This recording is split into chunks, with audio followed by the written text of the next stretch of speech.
Hello everyone, how are you? I hope you all are fine.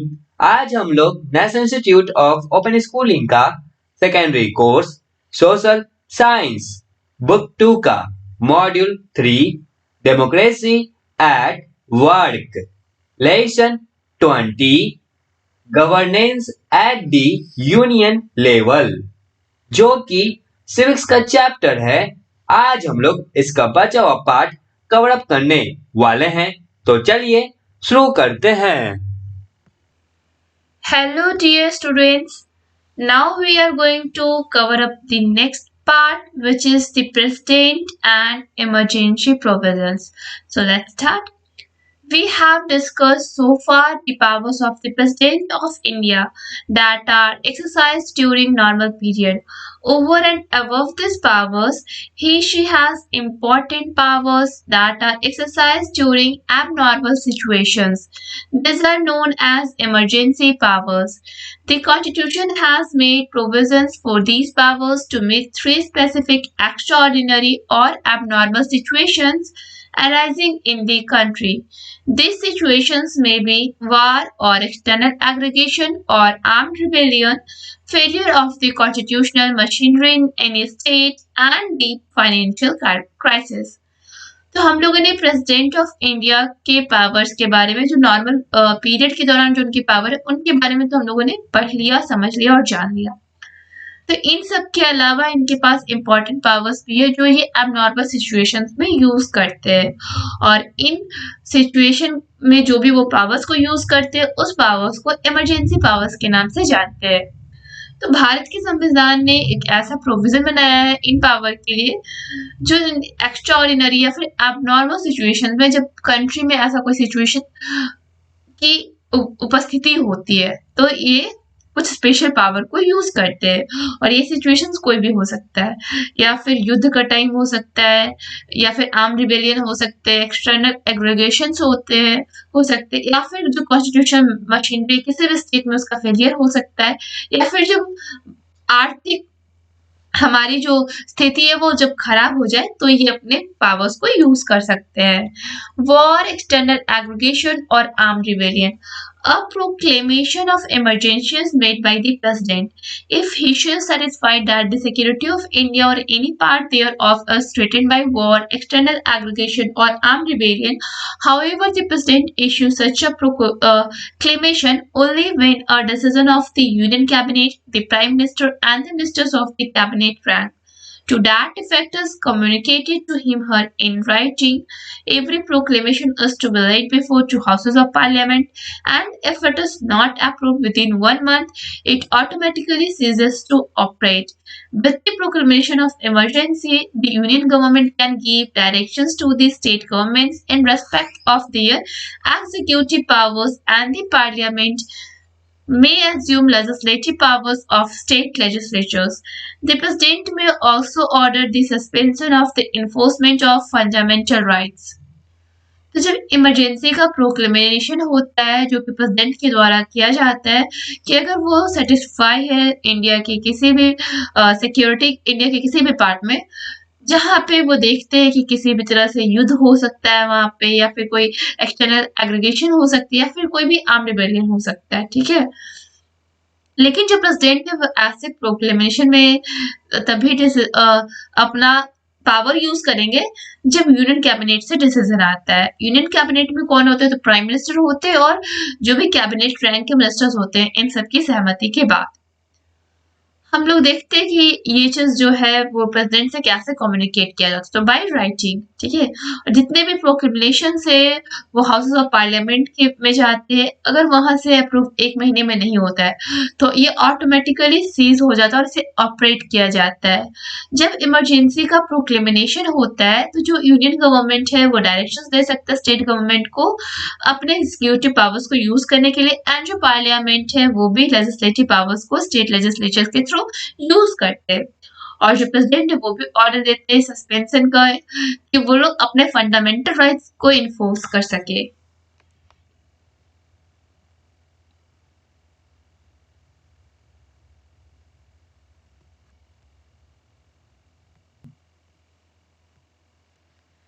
Next is the second type of emergency relates to the situation in a state. It may be proclaimed when the constitutional machinery of any state breaks down. If the president is satisfied on the basis of the report of the governor or otherwise that the state cannot be administered in accordance with the provisions of the constitution, he/she can proclaim emergency. This is known as president's rule. Such a proclamation must be approved by both the houses of parliament within 2 months. If the parliament's approval is not obtained, it ceases to operate at the expiry of 2 months. After parliament's approval, it may continue for not more than 6 months at a time and by no means for more than 3 years. During this period, the concerned state assembly is either dissolved or remains suspended. The governor of the state performs all the executive functions in the name of the president. The parliament assumes legislative powers for the particular state. इनका जो second type का emergency situation है वो किससे related है? State से related है. तो ये प्रोक्लेम किया जाता है जब कॉन्स्टिट्यूशन मशीनरी किसी भी स्टेट का ब्रेकडाउन हो जाता है और जो प्रेसिडेंट है वो सेटिस्फाई है रिपोर्ट जो गवर्नर देते हैं उनसे, या फिर जो स्टेट है वो एडमिनिस्ट्रेशन जैसा कि उनके लिए प्रोविजन बनाया गया है उनके अकॉर्डिंग नहीं कर पा रहे, कॉन्स्टिट्यूशन के अकॉर्डिंग नहीं कर रहे हैं, तो स्टेट में पहले तो इमरजेंसी प्रोक्लेम होगा और इसे प्रेसिडेंट के रूल्स के द्वारा चलाया जाएगा उस स्टेट को. ऐसे प्रोक्लेमेशन में जो हाउसेस ऑफ पार्लियामेंट है दोनों वो अप्रूव करेंगे 2 महीने के अंदर कि हाँ यहाँ पे प्रेसिडेंट के रूल को अब लगाना चाहिए. अगर पार्लियामेंट को जो अप्रूवल है वो ऑप्टेन नहीं किया जाता है तो जो 2 महीने का एक्सपायरी हो जाता है, ठीक है, हाँ अब 2 महीने से ये एक्सीड कर चुका है. और पार्लियामेंट का जो अप्रूवल है अगर वो कंटिन्यू रहता है और इस 6 मंथ से ज्यादा रहता है टाइम में, तो इसका मतलब क्या है कि ये 3 years तक वहां पे प्रेसिडेंट का ही रूल होगा. और इस पीरियड में जो कंसर्न स्टेट असेंबली है वो या तो डिसॉल्व कर दिया जाएगा या फिर उसको सस्पेंड रहने के लिए छोड़ दिया जाएगा. और जो गवर्नर है स्टेट के वो परफॉर्म करेंगे, जितने भी एग्जीक्यूटिव फंक्शन वो प्रेसिडेंट के नाम पे करेंगे और जो पार्लियामेंट है वो लेजिस्लेटिव पावर्स को पर्टिकुलर स्टेट में परफॉर्म करेंगे. The third type of emergency, which is called financial emergency, is declared when a situation arises whereby the financial stability or credit of India or of any part of the country is threatened.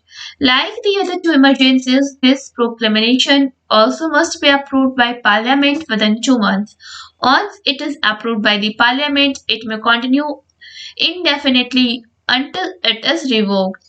In this situation, the president can reduce the salaries of all the government officials, including the judges of the Supreme Court and the High Courts. The financial emergency has not been proclaimed in India so far. जो तीसरे type का emergency है उसे financial emergency के नाम से जाना जाता है. जब कोई ऐसा सिचुएशन अराइज होता है जहाँ पे जो फाइनेंशियल स्टेबिलिटी है या फिर जो क्रेडिट है इंडिया का या फिर किसी भी पार्ट का वो खतरे में हो, तब ये फाइनेंशियल इमरजेंसी को यूज किया जाता है. अदर जैसे टू इमरजेंसी जो ये प्रोक्लेमेशन है वो भी पार्लियामेंट के द्वारा 2 महीने में अप्रूव किया जाएगा और एक बार जो अप्रूवल हो जाएगा पार्लियामेंट का तो ये कंटिन्यू किया जाएगा जब तक कि इनका फाइनेंशियल जो स्टेबिलिटी ना हो जाए फाइनेंशियल कंडीशन. इस सिचुएशन में जो प्रेसिडेंट है वो जितने भी गवर्नमेंट के ऑफिशियल्स हैं उनके सैलरीज को रिड्यूस कर सकते हैं, इंक्लूडिंग जो सुप्रीम कोर्ट के जज है, हाई कोर्ट के जज है या फिर जो फाइनेंशियल इमरजेंसी है. अभी तक इंडिया में इसका कोई प्रोक्लेमेशन नहीं हुआ है.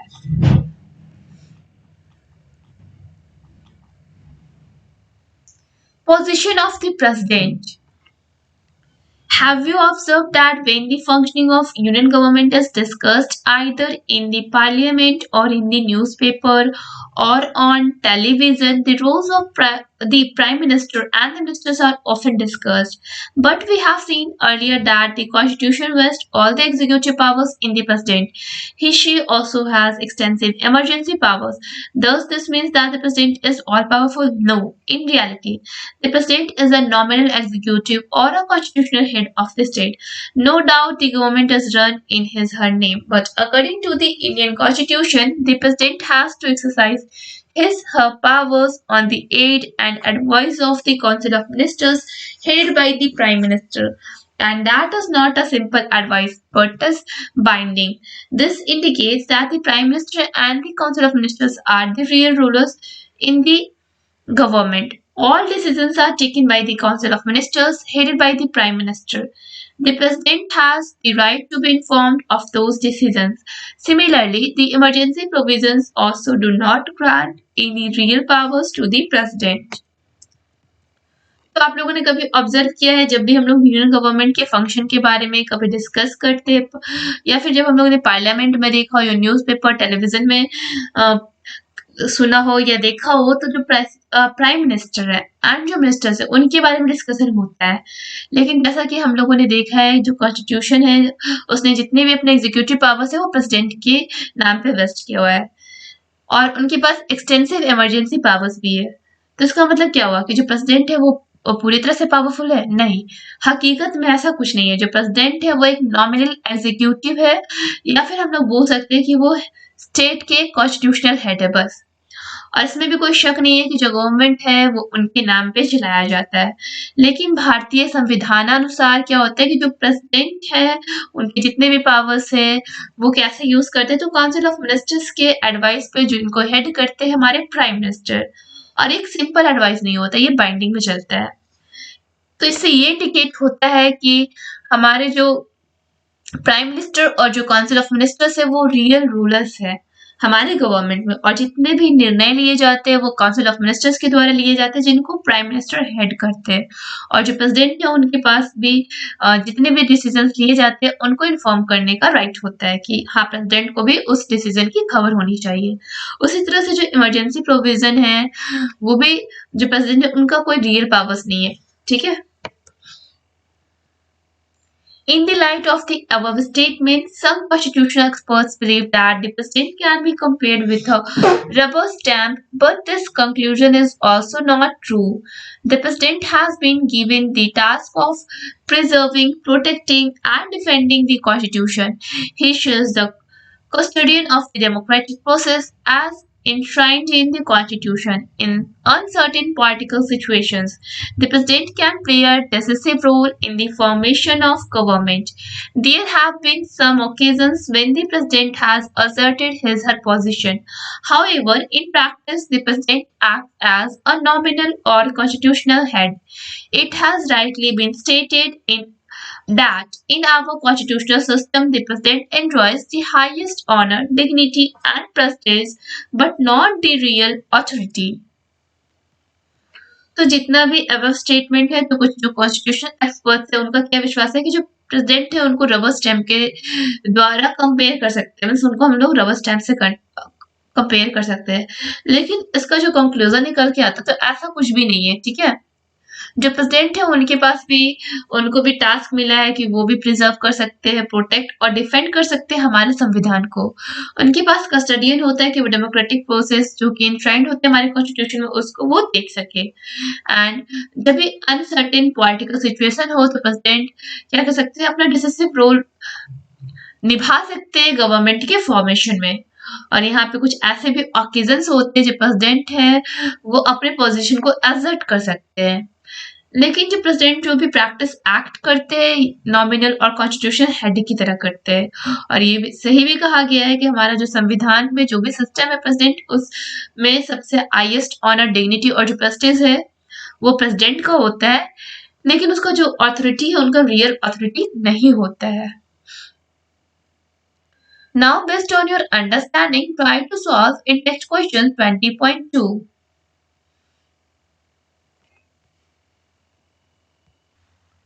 वेल चैप्टर अभी कंप्लीट नहीं हुआ है। नेक्स्ट वीडियो में नेक्स्ट टॉपिक कवर अप होगा। तब तक के लिए इस चैप्टर का इंटेक्स्ट क्वेश्चन बनाने का प्रयास करें और साथ ही साथ इस चैप्टर को पढ़ने और समझने का प्रयास करें।